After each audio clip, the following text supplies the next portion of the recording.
اور اسی طرح دوسرے نمبر پر رسول اللہ صلی اللہ علیہ وسلم نے اپنے اعمال کی درستگی کا درس دیا سب مسلمانوں کو کہ اپنے اعمال درست کرو. اور کہیں بھی پورے قرآن کریم میں یہ بات ارشاد نہیں فرمائی مالک نے.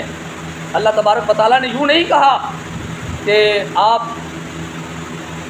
ان الذین آمنوا وعملوا الصالحات، آمنوا ایمان لاؤ اور عاملوا الصالحات کے بغیر کوئی بات نہیں کی اللہ نے. جہاں پر بھی ایمان لانے کا حکم دیا اللہ نے وہاں عمل صالح اختیار کرنے کا بھی حکم دیا، یعنی اپنے اعمال کو درست کرنا. اور رسول اللہ نے خطبہ حجۃ الوداع کے موقع پر بھی یہی بات ارشاد فرمائی کہ اپنے اعمال کو درست کر لے، اعمال اچھے ہوں، برے اعمال نہ ہوں. معلوم یہ ہوا کہ فقط ایمان کے ساتھ بات نہیں بنے گی، ایمان کے ساتھ اعمال صالحہ کا ہونا ضروری ہے. جنت کا ٹکٹ پھر ملے گا، جنت کا داخلہ پھر ملے گا. تو رسول اللہ نے حجۃ الوداع کے موقع پر اعمال پر بھی زور دیا.